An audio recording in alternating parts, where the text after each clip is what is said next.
Hello, everyone. Happy whatever day of the week it happens to be when you watch this video. And thank you for watching this video. We're lonely, so very lonely.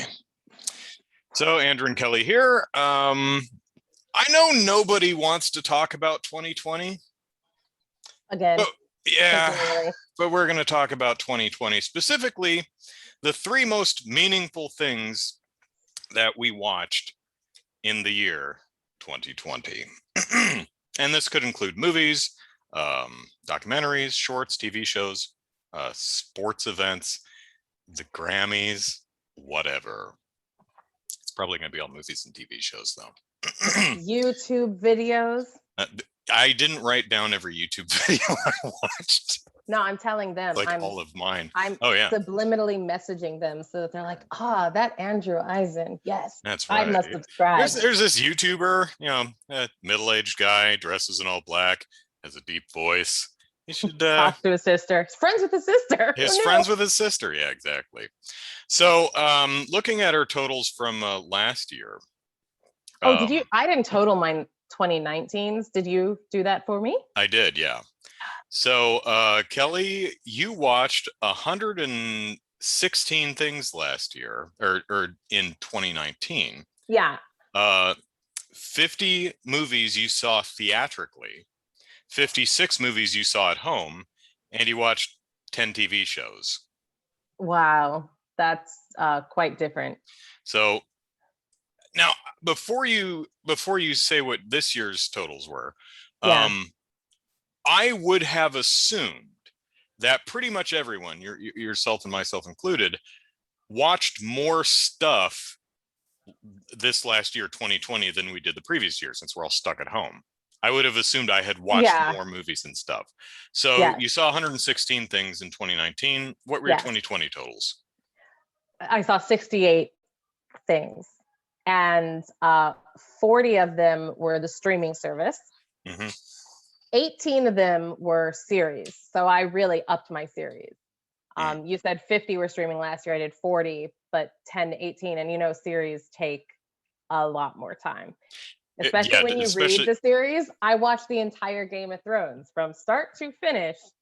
That's what, 8 seasons? That's an endeavor. That's it's like 8 seasons. There's 10 or 12 episodes per season, depending on the season. They're like hour long, aren't they? So seasons 1 through 6, and they're an HBO hour, which is truly an hour. So seasons 1 through 6 have 10 episodes each, and then seasons 7 and 8 have 6 and then 4. I think 6 and 4, or maybe it's like 8 and 6. Either way, they're shortened. So, but anyways, that's an undertaking. And then I watched 10 movies in the movie theater, and I want to be clear on the 10 movies in the movie theater. I watched 9 before the shutdown. Or stay at home, yeah. And I did watch one in maybe it was November, December. Anyways, so I did watch one. Very end of the year. In the theater. So what was the theater experience like? Was there anybody there? Or? So yes, and that would be ruining something I will talk about later. Okay. So in 2019, I watched 154 things, 20 movies in the theater, 81 movies at home, and 53 TV shows. Now, keep in mind that I didn't watch the entire TV show. A lot of them were like debut reviews where I watched the first episode and then didn't bother watching the rest of it. So that's why my TV numbers are so high. But 154 things in 2019. In 2020, I only watched 136. So yeah, I was under. I watched less somehow watched less in 2020. Although, like I said, I did a lot more undertaking of like full series rather than just like I watched the first episode or whatever of this. Like, so do you have that? Do you think that maybe those things? Because hello, Gem. Yeah, well, one of the TV shows I watched was Gem and the Holograms, which is 65 episodes, and I was doing a video series on that, which took 7.5 months. So, yeah. So yeah, I watched 72 movies. Wow. Two of them in the theater. Those Before or both before. before? One Okay. was Underwater, which you and I With saw me. together in early Yes. January when I was out there. I think that was like January 10th. And then I saw Birds of Prey and the Fantabulous Emancipation of One Harley Quinn early February. So that would have been like February 7th or 8th or somewhere on there.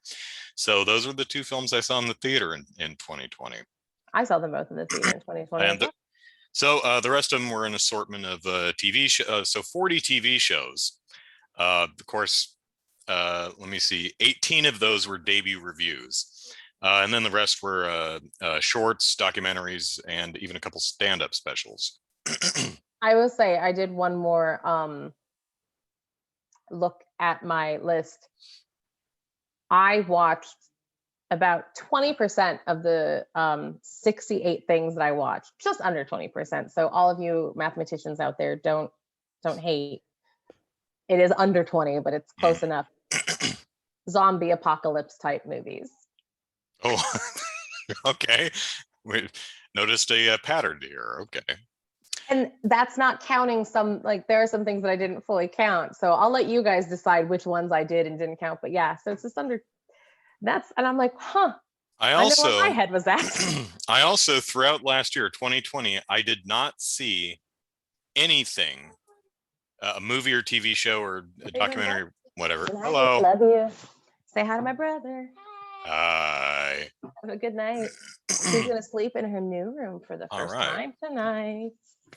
So, of all the movies and TV shows and stuff I watched, none of the titles started with F, N, Q, V, X, Y, or Z. Compared to 2019, where I saw something that was titled everything except E, Q, V, and X. I had Z. I had two Z's. Oh, well, zombies, probably. Zoe's Extraordinary Playlist, which Okay. I loved. Not going to talk about though. And the one I told you, Zomboat. Yes. Zomboat. Yeah. Did you watch Velocipaster? Okay, so here's the thing. The answer is no. Sometimes I see these movie posters. I'm like, the movie can't possibly be any better than that title. But we full on watched the trailer and we're just like, some people just have too much money. Like, and that's the thing. Well, no, and here's what I mean by that is like, you look at that and you as a layman is going to look at that and be like, oh, they had no money. You're right. They had no money, but they have at least hundreds, if not a few thousands more than I have to do a little film like that. Mm-hmm. Like, that's people who came across $10,000 and were like, what was that movie? Oh, go ahead. I'm sorry. I want a bathroom downstairs if I came across $10,000. Yeah. What was that movie? I think it was on Amazon Prime. I saw the trailer for it and I was so excited. I showed you the trailer and then never watched the movie. It's about like a train that was in the past and then they hijack it and then it crashes into a lake and then there's a sea monster or something like that. And there's a killer on the train. I'm like, oh my God, someone said this is the only shot we're ever going to have to make a movie. We better put everything in there. Do you remember what that was? I think it's got like Lance Henriksen in it or something. Yes, it does. And I remember we were on the phone and you were telling me about that. I was like, he's making this up. I was like, because on my end, because now that I've heard it again from you, it doesn't sound the same because it sounded like it went on forever. You kept telling me they're on a train and they can't get off and the tracks are done and they fall into a lake and there's a giant alligator. And I'm just like, wait, what? And then there's time travel or something. Do you remember what that was? No. I don't either. Oh well. Yeah, okay. I eventually will actually get to the meat of the video, but why are we here? Yeah. There's another speaking of films with titles so good I don't watch the movie because it can't possibly be any better than that title. There's a movie on Shudder, the horror streaming service I subscribe to, and bad language incoming, but the name of the movie is stay out of the fucking attic. Do you remember? I'm like, yay, stay out of the fucking attic. I'm like, I don't need to watch this movie. It can't possibly be better than that title. What did I say? Did I not tell you to stay out of the fucking attic? That's exactly it. But they don't stay out of the fucking attic. They're like, we should have stayed out of the fucking attic. You remember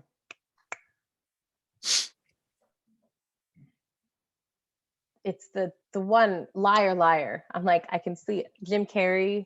Yeah. Okay. So that reminds me of when he can't lie. Stop breaking the law, asshole. Yeah. Because I have the same reaction to that. When I hear that, there are few lines in movies that have stopped me dead in a just like, you can say it even now and I will just be on the floor. And that reminds me of it, the stop going in the attic. It's like, stop breaking the law, asshole. It's so good. It's just so perfectly matter of fact and delivered. And you're thinking, I wish we could all be so bold. Okay. That's a clear-eyed, sober legal advice right there. Okay, now actually getting to the meat of the video. So, but before we do, God. we're going to list the 3 things we watched last year that are for whatever reasons, the most meaningful for us. It doesn't mean the best things we saw, just the things that are most meaningful. But before we do that, I would like to give an honorable mention. I could have just said 4 things, but no, it's got to be 3 and an honorable mention. Not as fun. On Shudder, there was a collection of horror shorts from 2020's Etheria Film Night.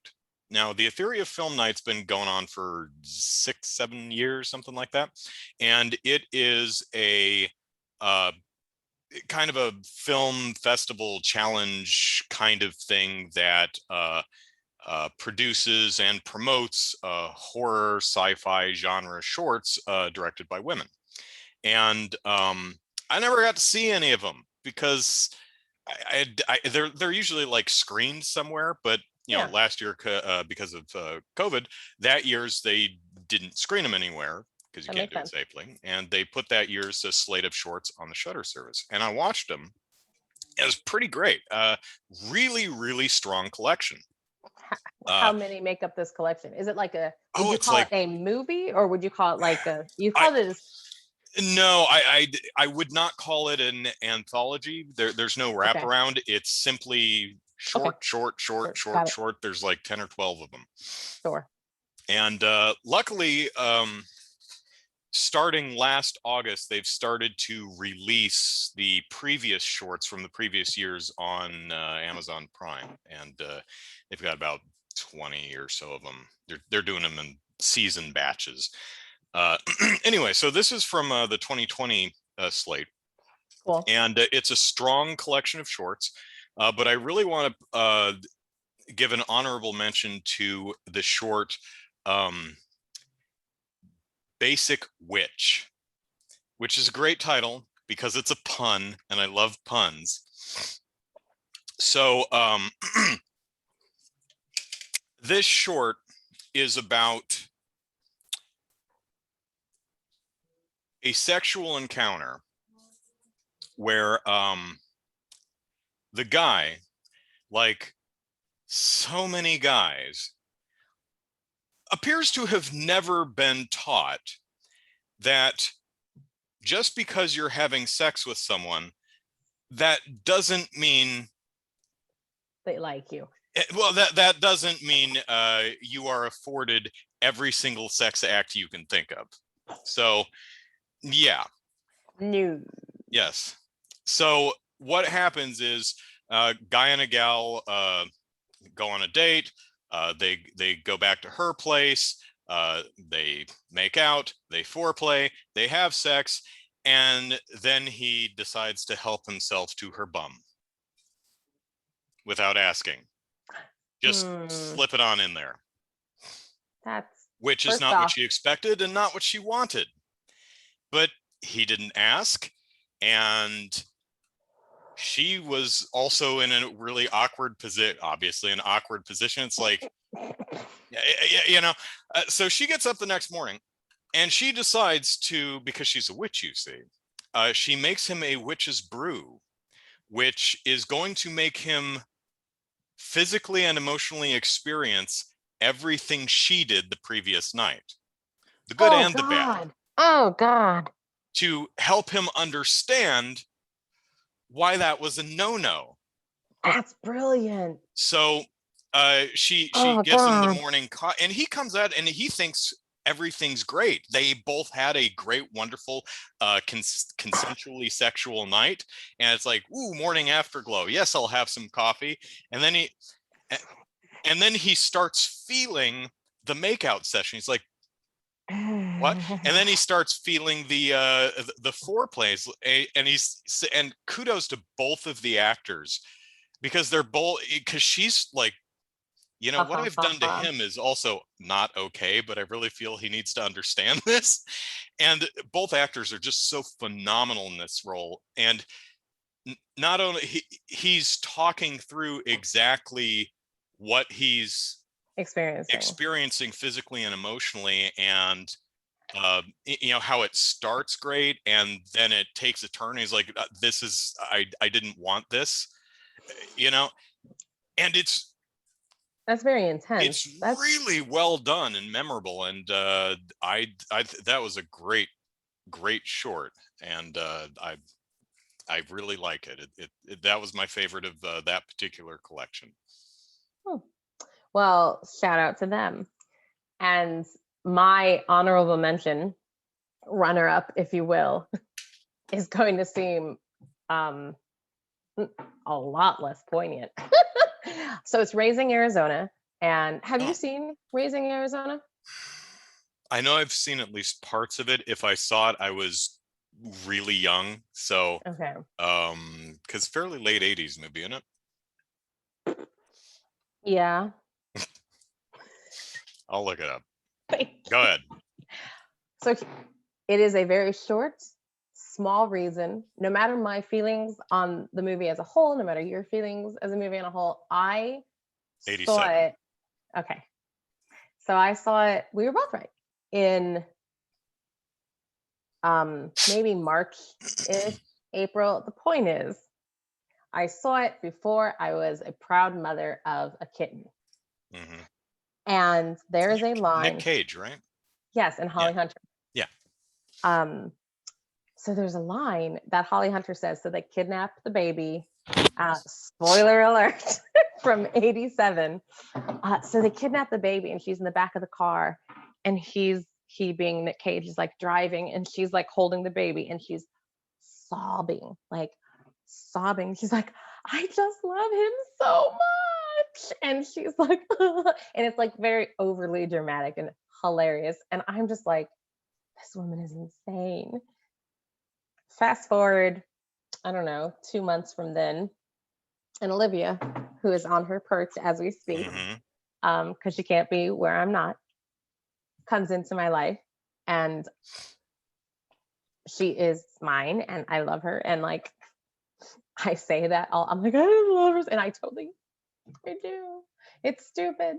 It's so stupid. I look at her and I'm like, I just love you so much. And so it reminds me of that movie now. So it has to be on a list because it will now somehow forever be. So every time you grab your cat and you're like, oh, you're so beautiful, I love you, just like, oh, man, it's just like Raising Arizona. Wow, I'm just like Holly Hunter. So there you go. If you're going to be like someone, why not be like Holly Hunter? There you go. So, okay. All right. So that was my honorable mention. All right. So moving past the honorable mentions, we're about 3 hours into this discussion, and we're finally actually getting to the meat of it. So the first most memorable thing I watched in 2020, let's get the obvious one out of the way first. Gem and the Holograms. All 65 episodes of Gem and the Holograms. It was funny because I watched the first 5 episodes for the 30 Days of Netflix series of YouTube videos I did like 5 years ago. And in doing my video for that series, it's like almost 30 minutes long, and I'm laughing so hard talking about the first 5 episodes. I have tears streaming down my face. Yes. So I recall. at the time, the box set was pretty pricey. It was like $80 or $90. But after a couple of years, I found it for like $30 and I picked it up and and was pretty sure I wanted to do something video wise with my YouTube channel as I watched it, maybe a video diary of some sort. And I never found the right time to do it. Then the pandemic hit and I said, well, I'm stuck at home. Now's a good time to do it. Ding, So ding, I ding, did ding. the middle-aged man watches Gem of the Holograms, and learned about the Gem fan community and the wonderful people there, and attended the virtual Gem Con, which was done on Zoom, because it was going to be in Minneapolis, but COVID, so it was done on Zoom. And I remember there was kind of a pre-convention meet and greet kind of thing. Okay. Just an unofficial, just Wednesday night kind of a thing. And it's nothing official happens on a Wednesday. That's right. So I popped in there and people were introducing themselves. I'm like, hi, I'm Andrew. And someone said, oh shit, it's that guy from YouTube. I'm like, oh, really? I was recognized a couple times. So I mean, I guess it's not terribly surprising that a few people in the actual Gem fandom watched my videos, but both of them. That's awesome. Both of them, yeah. So I not only did I get to watch it, because I never watched Gem and the Holograms growing up. I was aware of its existence, much in the same way I was aware of Josie and the Pussycats, but I never watched it. And it wasn't like I'm not watching that. It was just I never happened to see it. We were watching something else or doing something else, but no, it's a real thing. But I'm glad I watched it, and I'm sad that there's no more. I'll have to read the comics, or maybe even give the live action movie from 2015 or whenever it was a try, just to see how it is. But yeah, I think you should watch it just to say like that I've seen it. Yeah, you've seen it. Yeah, but like you and I talked about that, and like I agree that maybe you don't need to do a video about it, just like for your own Andrew edification. Yeah, I'll definitely watch it at some point. Whether I do a video on it or not kind of depends on if I feel I have anything interesting or worthwhile to say about it. If I have nothing more than it sucks, I don't really want to make a video then, because I don't want to be a downer. Right. But Gem of the Holograms, just a wonderful, fun, funny, enjoyable show that I had a blast watching, and I had a blast making videos for, and genuinely enjoyed the people in the fan community I met, and the virtual convention. So that's awesome. That's really great. So I didn't know what order to do mine in, but the way that you've started us off, because mine was very much regarding like outside like feelings rather than the movie. Although granted you very much enjoyed Gem. So Gem, you see me drinking all these drinks, and yet my mouth is so dry. Where was I going with all of this? Right. Feelings. Nothing more than feelings. So mine is a cheat yet again, and you'll see why in a moment. So mine is 2 movies as the spot. Whatever. Out of the 10 I saw in the theater, I'm going to talk about 2 of them. No, and it's because it's the difference. So Underwater, actually, is true.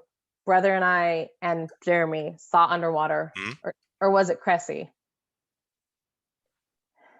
It could have been either. Didn't we see Underwater and Bumblebee?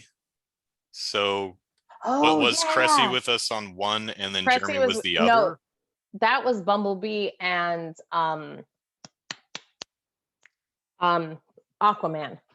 Oh, right. That was that time. Doesn't matter. The point is, might even have the January 9th was under water. And then the movie I don't even have the right year on that one. That was 2019, wasn't it? What was? Bumblebee and Yes, Aquaman. yes, That was the year before. that Okay. was the year before. Doesn't matter. Time. I say Years, days, all the whatever. time. Like if I say last year, I mean 2019. Could mean any time in the last 5. But not just that, but I mean 2019 because 2020 didn't exist in my head. So, anyways, Underwater and Let Him Go. And I saw Let Him Go in the theater. Let him go. Not even close. Kevin Costner and Diane Lane. I should say Diane Lane and Kevin Costner because her role was much bigger than his. The point is that I saw one at the start of the year. It was the first movie I saw that year, Underwater. Yeah. And then the last movie I saw that year, and just the feelings of going in and the different, they'll stay with me. I will always. So your first theatrical 2020 and your last theatrical 2020. Okay. So my last theatrical 2020, I went to the little movie house that I always go to. So it's a single screen. There's probably like 60 seats in all. They taped off every other row. I went with Ashley. We sat with a thing in between us. And yet, even then, and I'm telling you, this is like November, December time. And I'm just like, I feel so, and I know the owners, I know they clean. I know everything is fine, but in the movie was good enough. In both cases, the movie was good enough. They weren't great films, but it's just you go into one with your friends and your brother, or your, other and your brother, and you're like, whatever, this is great. This is fun. This is, throwing popcorn, like nudging the person next to you who you don't even know. And you're like, that was fun. He just died. Look at all the blood. To at the end of the year. And you're just like, I don't want to touch anything. I don't want my feet on the floor. It was such a visceral, like, I will remember it years to come, the movies that I saw and the feelings within me. And so those will always be attributed. So I don't think I could watch any or either, not any, there's only 2. I don't think I could watch either movie again, but at the same time, thank gosh, they were passable movies, and so I don't really need to. Yeah, because especially Let Him Go, that sense memory of being in the theater and being really uncomfortable it would probably, that association would stick with you. Yeah, so it was such a weird. So yeah, those are my one spot.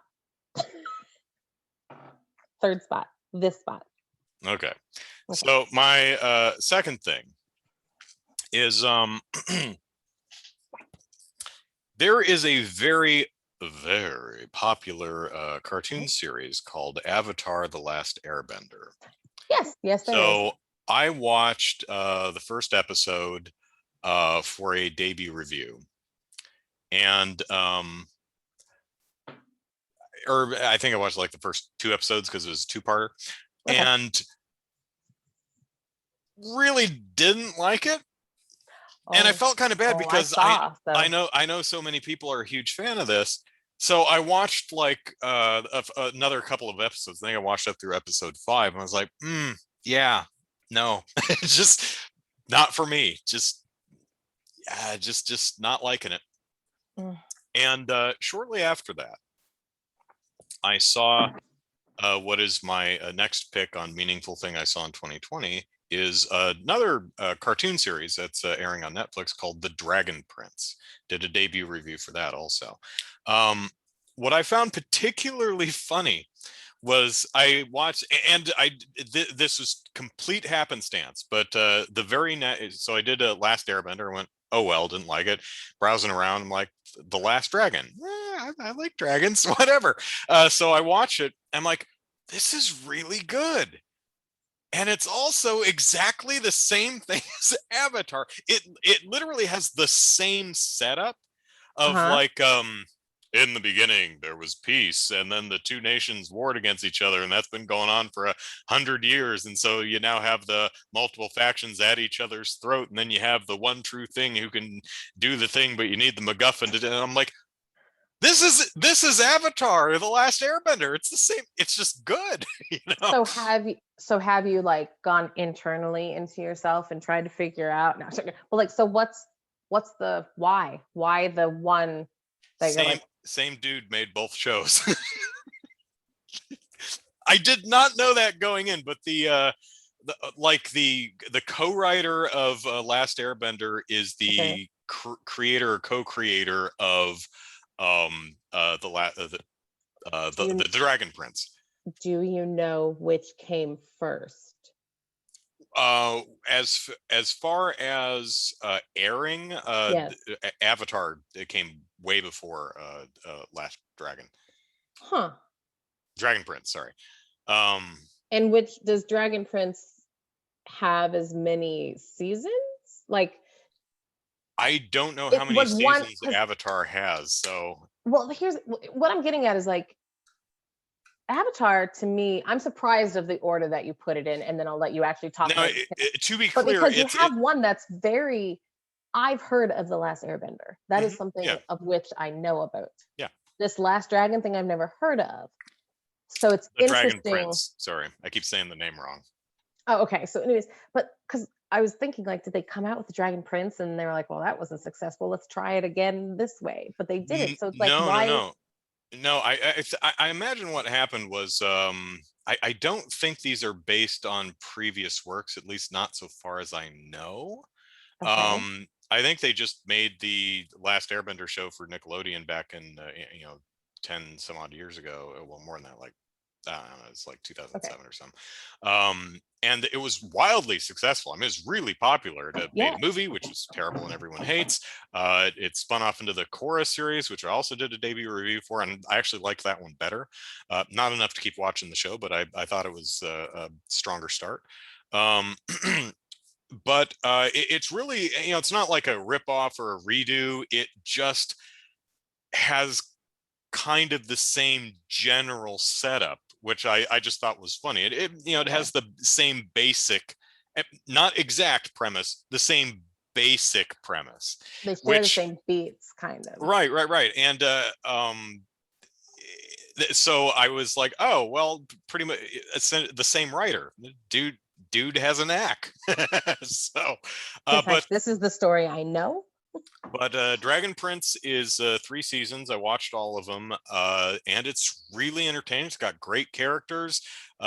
Animation gets better as it goes. Seriously, it has some of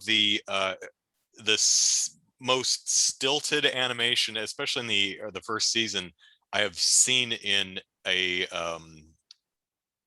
direct to TV CG animated show. Mhm. It feels like they just saved money by only doing 12 frames a second.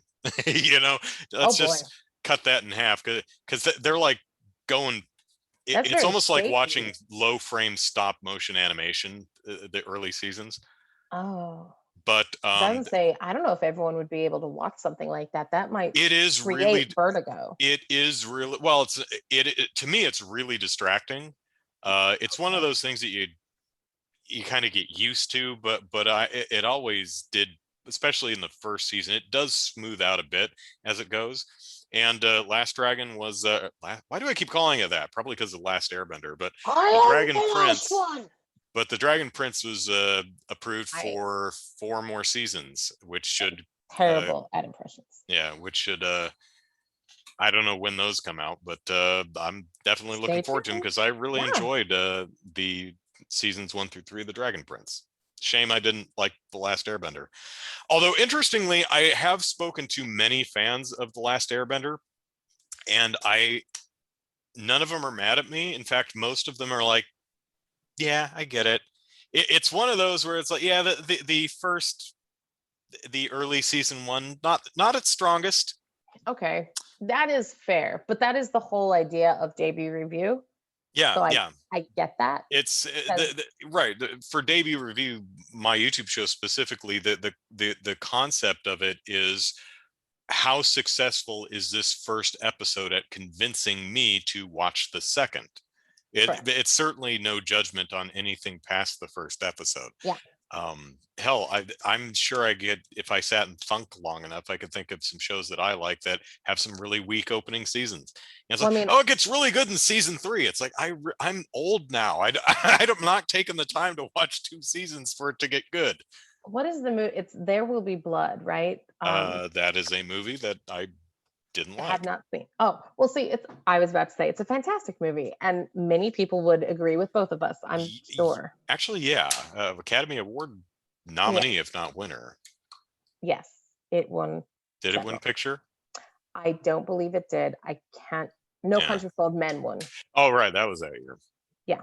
Yeah. Oh, Um, I don't think anyone would be opposed to me saying it has probably the worst music score of any movie since the remake of the Thomas Crown Affair. which one? There Will Be Blood, There Will Be or Blood. There Will Be Blood. Just awful, it was awful up. score. It was up for score, Yeah, but and I it's agree awful. with So you. But it has a Catherine reason agrees with behind me it. too. Yeah. No, I did. Okay. Anyways, the point of There Will Be Blood is that I was talking about the fact that the first, what is it, 19 minutes are silent. I mean, they're not silent. There's just no dialogue. Yeah, Is you're it? right. Something like that. At least the opening part of it with the whole accent in It's the mind thing. Yeah, it's a while a before good anyone says amount of anything. time. Like there's a statistic on it, but I haven't looked that up a while, so you can go look it up yourselves, friends, or brother can look it up and put it here. No, I'm joking. Now I mean, how many minutes is it, brother? I don't know. The point is that you can't judge the rest of the movie on the fact that, yeah, because I'm sure that some people would be like, say something. Say something. It's like people yelling at foreign films. Speak English. Sorry.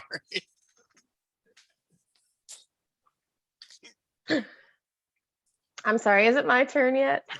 Go ahead. Jeez.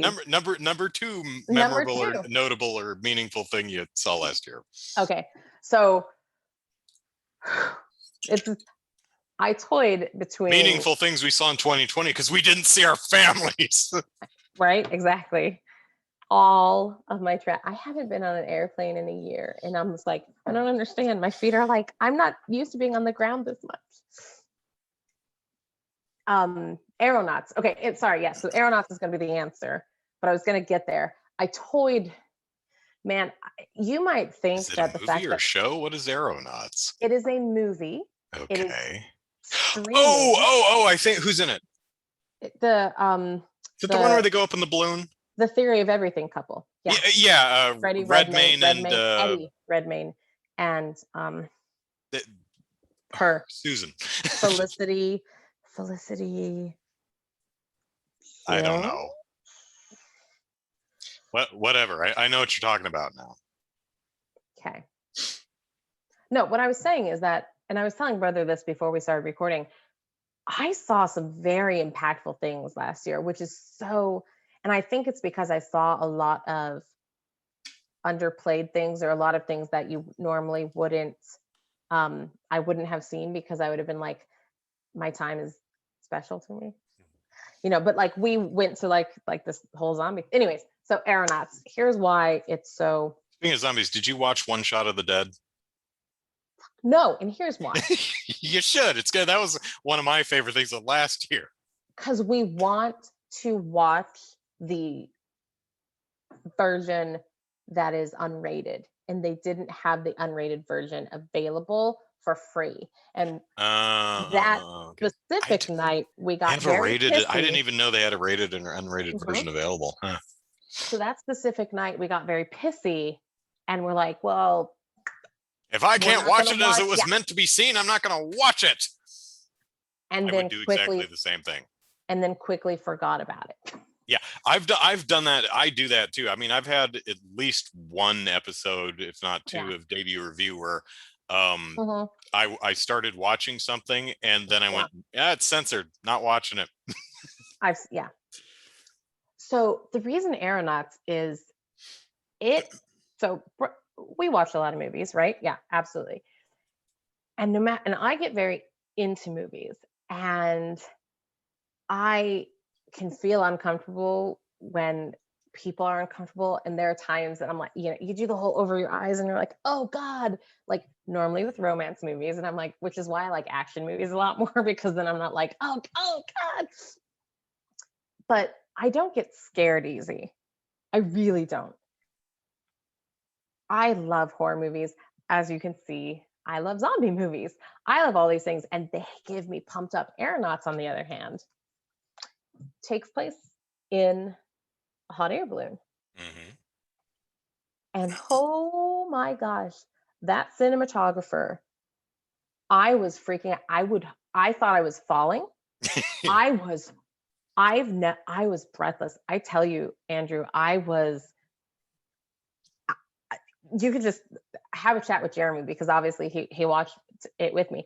I was like holding on. This couch needs a seatbelt. I'm like, this is the, and I've seen Cliffhanger, and we love Cliffhanger, but my fear of it was inside. The movie is actually quite good. It's quite fun. You love these two, and it feels really to me, I wasn't sold on the premise, because just in the fact of, I'm like, how entertaining can two people in a hot air balloon for an hour and a half be? Very, apparently, is the answer. Keep falling out. There's oh no, I've fallen out of the basket again. No, but even at the beginning, because they do a little bit of what's happening now and what happened in the past, what happening now, what's happened in the past. So kind of that. And so there's a lot of really fun, successful balloon moments intertwined with, are they going to make it moments? And so, but even those very successful ones where they do the whole, we're here. I'm just like, get on the bus. So it was like the magic motion ride of movies. And I highly recommend it, because you should first off, it's fun. It's one of those movies that you're not going to love it, but you're definitely not going to hate it. It's just good. And you could possibly get a workout just from watching it. Because if you base a workout on heart rate, like my heart rate was elevated, so what? I wasn't on a Stairmaster. But it's just fun. And it really, I dare someone to watch it and say that they couldn't, at least some, because I'm talking that cinematography. I don't know what that man did. Maybe he was like, sign your, you too. I know you're basically Hollywood royalty, but maybe you're gonna die. That's the only way we're gonna get this. I don't know. It was so crazy. I'm not afraid of heights. I don't have vertigo, but what does makes me anxious, nearly gives me panic attacks, dying? Is when that bothers me. But when people stand on the edge of a building or a balcony or a bridge or a cliff face or anything like that, and they do this with their phone, that I want to tackle. I'm like, you could drop it. I'm like, there's no way in hell I would hold a phone. Maybe it's because I'm just cheap, but I would never hold a phone out. And then they're all pushing it stuff. I'm like, Jeremy watched this video. It drives me nuts. Someplace in Asia, which does not narrow it down at all. I know. Big place. But anyways, you've seen these YouTube videos of these between two cliffs, they have a rickety bridge, but you're harnessed in. So instead of being gliding on a wire, they have harnesses, but it's you walk on these bridges, and if you fall, it doesn't matter. You can get yourself back. You've seen these. They're YouTube thrill videos. So this woman was standing there, and she had her, well, that's not a good shot either. She had her phone, and she was taking a picture just to show her feet. And the first thing I said to Jeremy, and he had already watched the video, he was Jeremy, I'm like, oh my God, she's going to drop her phone. And Jeremy goes, that's exactly what I thought at this exact moment when I watched it, but it's on a lanyard around her, tied. But the fact that was, I'm watching this video of someone, falling off not falling, but this heights video, and all I could think of is Don't drop your phone. You're gonna drop your phone. It's like I was walking over a freeway overpass a week or two ago, because I was getting my car serviced. Doesn't matter why, but I'm going to tell you anyway. I was getting my car serviced. It's going to take hours. So I'm like, I'm going to go on a hike. So I was walking over to a nearby mountain, across the freeway overpass. And I was, occasionally I was looking at my phone or doing something on it. But as I was going over the overpass, I'm like, nope, that's going in the pocket. I'm not even like hanging over the side of the thing. I'm like, nope, I am not dropping this damn thing over. I mean, not only would I lose and break my phone, but it could hit someone's windshield and they'd go, oh God, what was that? And they'd spin up and cause a pile up. And I don't need this. I'm with you. I have that same. Yeah, I have that same. So, all right. So the last meaningful thing I watched in 2020 is something that is not good. I might even go so far as to say it is objectively bad. Like, Jurassic World Camp Cretaceous. I knew this. See, I knew you were going to talk about it, and I still forgot. I'm always surprised. Is an animated show that premiered on Netflix last October. I did a debut review for this too, and I really had to think about whether I wanted to release it or not. I ultimately did, because when I finished recording it, I was like, "Was I too mean?" Like, I don't like it. I think the show is genuinely bad and poorly executed. But I'm like, that's actual people with feelings made it. I mean, was I too mean? So I really had to think about that before I released it. But yeah, Jurassic World Camp Cretaceous, which actually debuted its second season, I think in January or February of this year, and there was absolutely no advertising for it. None. I checked the Jurassic Park Twitter, the Netflix Twitter, their YouTube pages. There was nothing to indicate that there was that it had come out. I think they knew about it from you. How bad it was. I was just browsing. I'm like, oh hey, because I think it said continue watching, and I'm like, continue watching. I finished watching it, and there were 8 more episodes. It's like, holy hell! And there's actually a 3rd season coming, which tells me that they finished all of these. You can't make an entire season of a CG animated show that quickly. I mean, it visually it's not good, but it's not that bad. Right. Yeah. But Jurassic World Camp, why is it the most meaningful? Because as bad as it is, I kind of love it, because it isn't just bad. It is fascinatingly bad.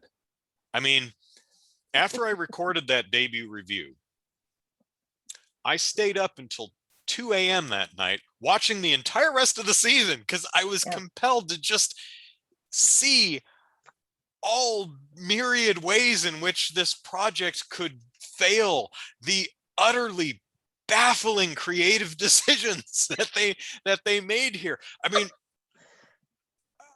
oh my God, I am still planning on actually doing a video series of me stepping through this show and explaining what I think it does, what I feel it does wrong, and why. And how many episodes are there? Just out of curiosity. In the season, I think there's 8. Okay. But I don't know if I could do one video per episode, because there's just too much to talk about. This may be like a 25 episode series for an 8 episode season. That's tough. But season 2 started in January, February or something. I was like, oh goody. And I watched the first episode of season 2, and within like 1 minute, I had already like a mental list of 3 things where I was like, just what?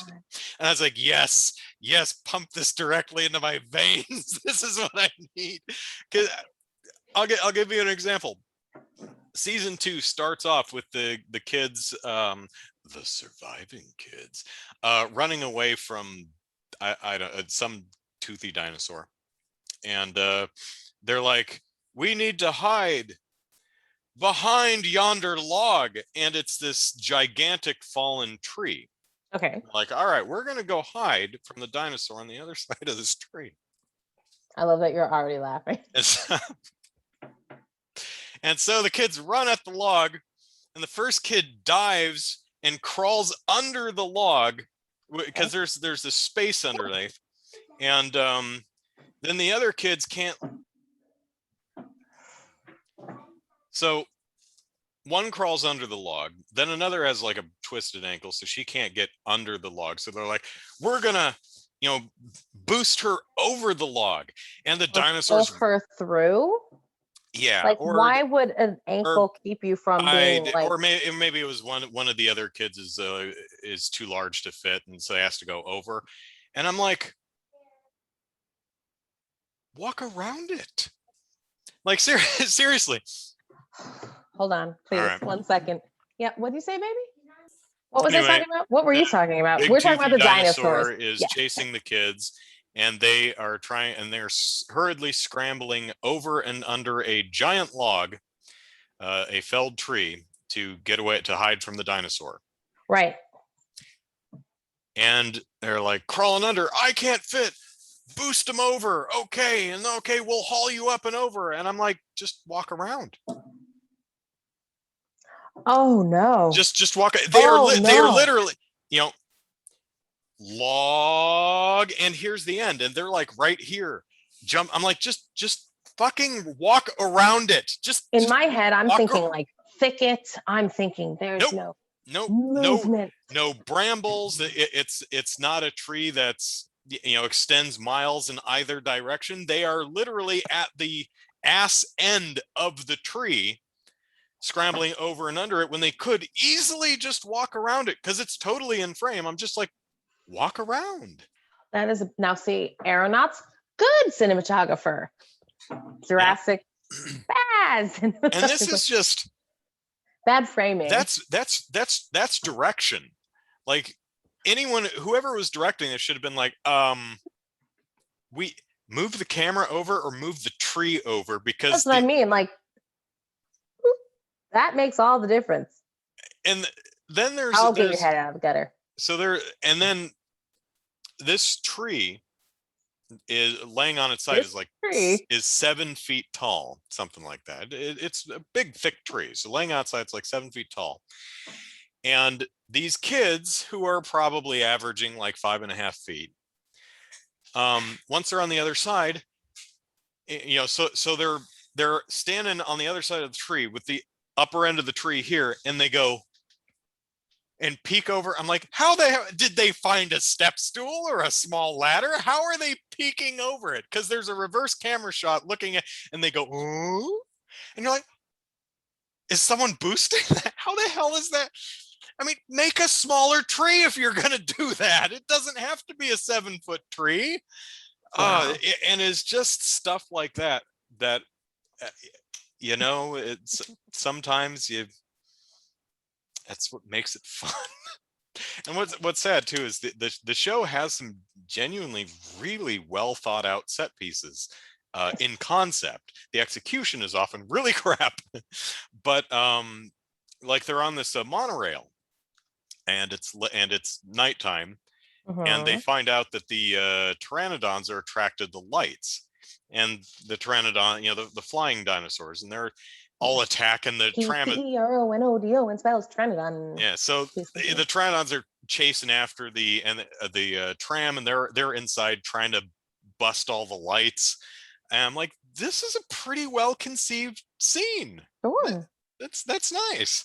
But then there's a million problems with it. One of the big ones is one of the kids like falls, the big hole gets ripped in the side, one of the kids falls out, and the other one grabs him and is holding him on. He's like, I'm not gonna let you go, like Kate Winslet did in the very end of Titanic or whatever. I'll never let go. Rip. While you're alive anyway. Yeah. But now you're dead weight. So there's this tense scene where one kid's hanging off the side of the tram, the other kid's holding on to him, and does he have the strength to pull him back up? I'm like, where are the 5 other kids? are they just standing there? Would someone please help? They're shocked. They're in shock. I mean, all you need is like a cutaway They're of the other frozen in kids shock. doing anything else. They're watching the aeronauts and they're I like get freaking out. it's like one of the other kids is like, what? You say something? Oh my god! I mean, it just They're watching stuff like something on their phone. Yeah. it's like what? Just it, why are because in that I think if I'm remembering this correctly, the other four kids are like right there in the same car. They're not like locked in another thing. It's not like they can. It's just You have to wonder. so Like, you have to wonder. Do you think that it was just edited poorly, a la Mortal Kombat? That it just Annihilation, at least, when you're just like, oh god, that's just or there Nosferatu. You've talked about Nosferatu before about there how are you don't there are understand editing issues. Um, it comes across to me as just thoughtless, like they just weren't thinking about it. Like they're like, okay, and now we have a scene where one of the kids is hanging out of the tram and the other kid is trying to pull him up, and no one cared enough to think, what are the other four doing? Why aren't they helping? They're looking. Who cares? Hold on, I think I hear Jeremy. Honey? So Jurassic Park Camp Cretaceous is one of the most meaningful things I watched because it is not just bad. I've seen bad, but this is so good. It's so bad it's good. This is going to the other side. Fascinatingly bad is the best way I can phrase it. Is just utterly compelling because I watch. I'm like, how did what just what? It genuinely comes across for mostly that they just didn't think about it because they weren't thinking about it too terribly hard. They knew what a suspenseful scene could be. Oh, someone's falling out and one guy, let's shoot that. Like they knew. Yeah, the whole thing with the kid hanging off the side of the thing is actually fine until you remember there's four other kids who are standing right there who could help. You know, that's the thing. But I mean, it's like in the debut review, I pointed out that this one kid falls outside of the raptor cage, and the whole thing is, the music and the score and the camera direction, everything is telling you, oh, he might be eaten. I'm like, no, he won't, because he's not in the cage. Because he's nowhere. Yeah, you've told me that one before. Yeah, that one's in the debut review. I'm like, nearly pisses me off. It nearly pisses me off that happens. It's like if he fell in the cage, fine, but he's not in the cage. He's outside the cage, so he's fine. There's been no establishing shot that the cage is like warped or rusted or about to fall over, or like the raptors are about to beat it down or about to bust the door open. No, it's like, we have to get to him. So anyway, I don't know when I'll get around to doing a Jurassic Park Camp Cretaceous series. The hardest part is I really need to use. Well, the hard part is I really need to use video from the show, and that's what I was gonna say before all this family stuff happened. Is that I wish, and I know it would never, ever, ever, ever, ever work because of like the content, but like I so wanted Emmett. I want you to MS3TK this. Like I almost need you to, but I know you can't. Yeah, I could like release a like an MP3, an audio file that you'd have to, like what Riff Tracks has done. Oh, okay. It's like, watch this and turn it on at this moment, and it should sync just fine. Because you're right, that would get copyright claimed immediately if I did that. Oh yes, but like that's in my head the only way that you can accomplish this in that you need to show what you want to say and that you have so much to say. Yeah. The problem is I getting footage because it's not on disc, DVD or Blu-ray, and I can't. If you have Netflix on mobile devices, you can download them, but they're in a custom file format. And I looked around, and there are actually custom utilities that'll convert it to like MP4s and stuff like that, but I don't know if that's legal, and they do cost money. So I'm just not. I mean, I could just play the thing on do a screen capture, but I'd have to run the entire season for 4 hours and just capture what's on my monitor, and that would be low quality, and it would just be a huge file size, and I know. just not sure what to do with it yet. Told you it wouldn't work. I just said what would be best. Yeah. So the MST3K version, yeah. So riff it. Yeah.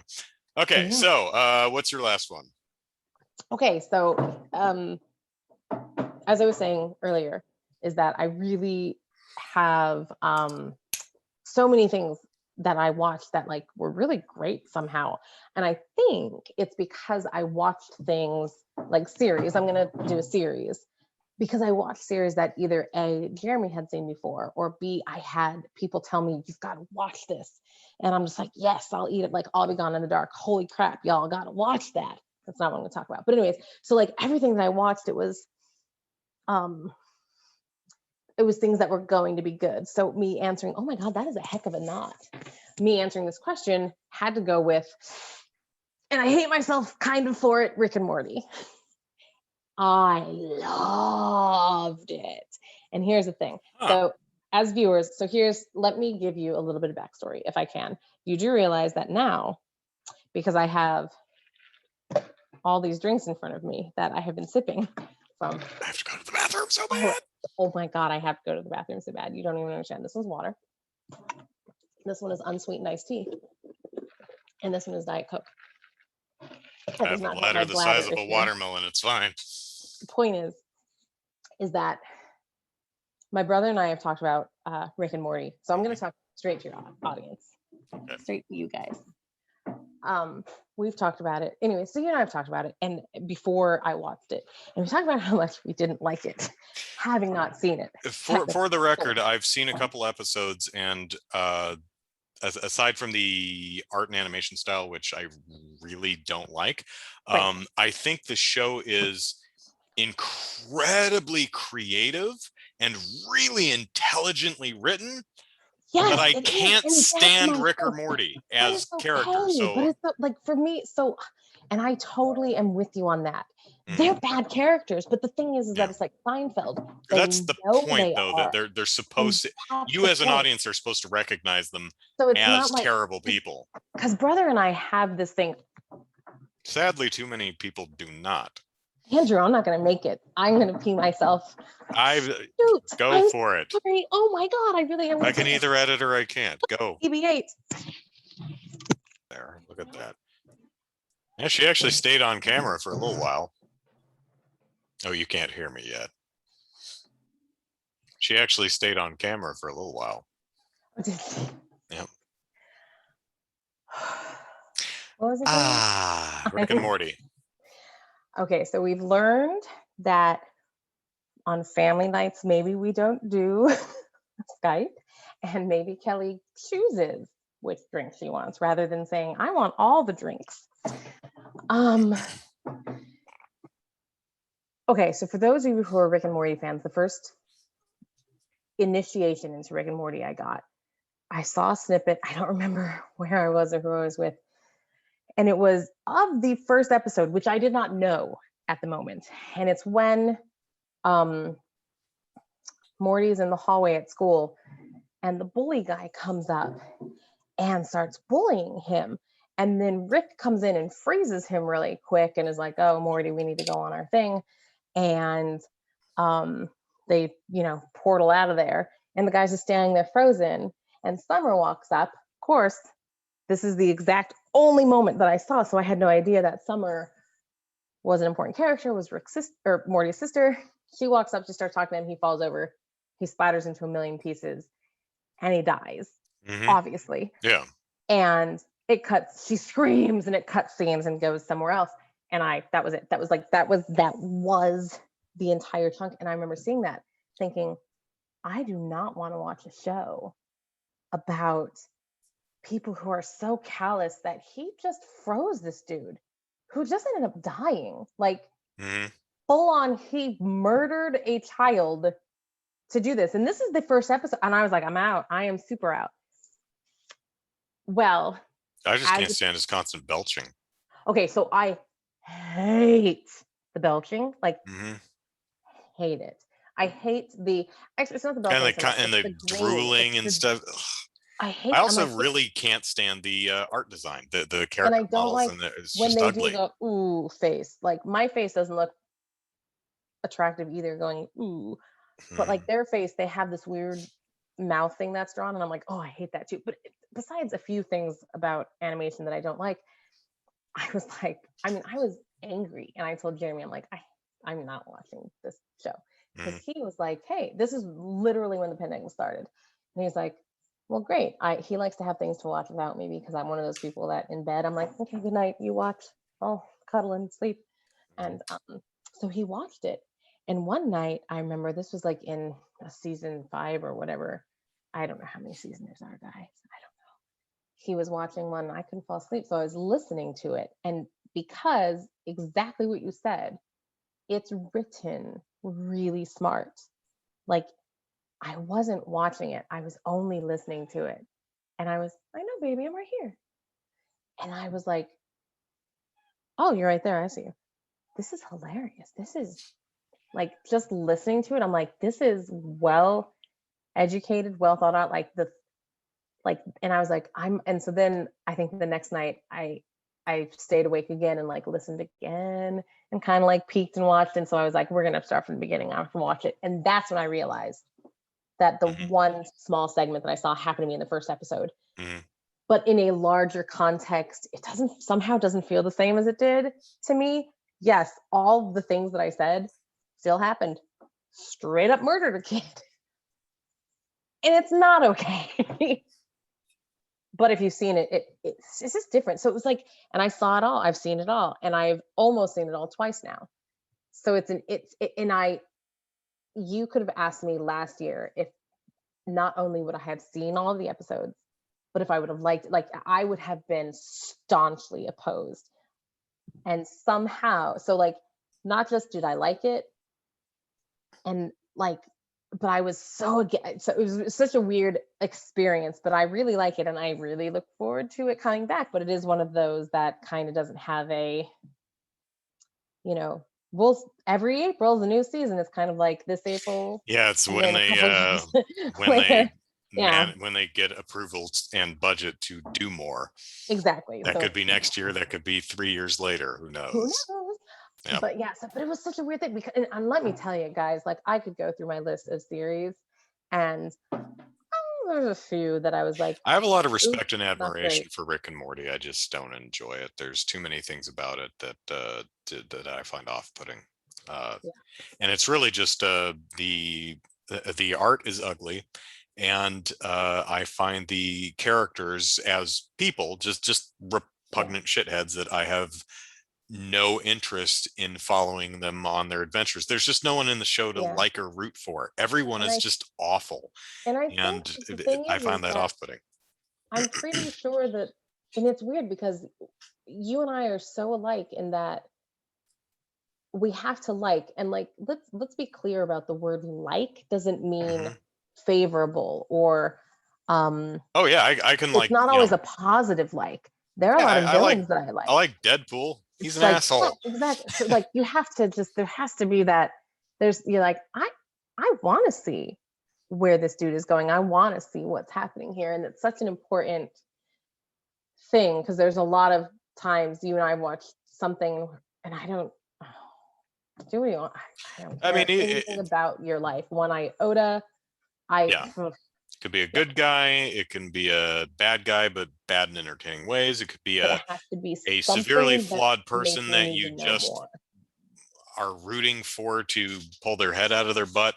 Um, You don't want to know but more. then there's characters where I'm like, this Yeah. person can die for all I So care. yeah, so that's Rick and Morty. I Rick and Morty, never huh? I in a would not million have years, I expected know. that. Interesting. I know. I 'Cause wonder if I sat down and forced myself to watch a few episodes, if I'd come around to it too. I might, because the show is so smart and well and that's written. the thing is that you if and I hate to again promote something that someone isn't going to, again, this is one of those give it time type of thing. Like Yeah, asparagus, hated it as a I mean, kid. It's great. at the very worst, I'd probably come away from it going like, no, it's still ugly. I can't stand the characters, but it's a incredibly creative and smart show. So And I think that that's the thing is that and especially once you get to know the characters, I don't mean to say anything about them getting more likable. Untrue. But so it's untrue that they get but they actually are fully developed. Like they make sense for who they are, and they do have like positives and negatives of who they. So it's an interesting study. But no, it was very interesting to watch. Yeah, I think it's really the combination of just despicable characters and also ugly. Just the way they're drawn is ugly. Thing. I mean, if the art was more attractive and Rick didn't constantly drool and belch all the time, I that might actually be enough for me to get into the show. But that is. Ugh. So let's see if this happens. So I'm putting it out there. Right. Here's I will never watch it, and it's purely for the animation. Is Archer. So okay. I've never watched Archer. I have heard Justine loves Archer. Jeremy loves Archer. Yeah. Okay. You love. Everyone loves Archer. I mean, I can't handle. And I like Bob's Burgers. That's an interesting one because almost similar to Rick and Morty, almost every character, to different extents, but every character on the show is just an absolute repugnant bastard. But I like that show. I didn't know that voice actor was on Archer because Jeremy's only pointing that the Bob's Burgers guy. Oh, John Benjamin, I think. Yes, that is his name. I knew I would know if I heard it, but I wouldn't have been able to pull it out of the house. Years ago, Aisha Tyler hosted the Ubisoft conference. I'm like, I don't know who that is, but she's a good host. And James Fudge, who was the managing editor of Game Politics at the time, was like, dude, she's on Archer. I'm like, what the hell is Archer? So that's how I learned about Archer. Okay. And I watched it and went, oh, this is funny. I like this. So I can't handle it, but I've been told. So, all right, 2021 list. Let's see if I eat my words. I haven't succumbed to even watching it yet, guys. So don't get your panties in a twist, but So it's the art or the animation that you find off-putting? Yes. Or a combination of both? Because it's interesting. The line upsets me in a way that I'm unable to articulate. It makes me think. So the thick black line, it makes me think of a coloring book. And when I think of a coloring book, even though I have a lot of different coloring books, but for still, coloring book is like a childlike thing to me. So I would think My Little Pony. But okay, so that juxtaposition is just there's a schism in me that it hasn't yet aligned, and interesting. Yeah, so it's a thing. All right. What are you gonna do? Yeah. So there are the 3 plus honorable mention most memorable or meaningful things that we watched in 2020. Yeah. We will continue watching things throughout 2021 and report back next year. I have not been to a theater yet. Yeah. Yeah, and report back next year with what we saw that was meaningful this year for whatever reasons. So thank you all for joining us. Litter the comments with the meaningful things you watched last year, and we'll see you another time. Take care, everyone. Bye-bye.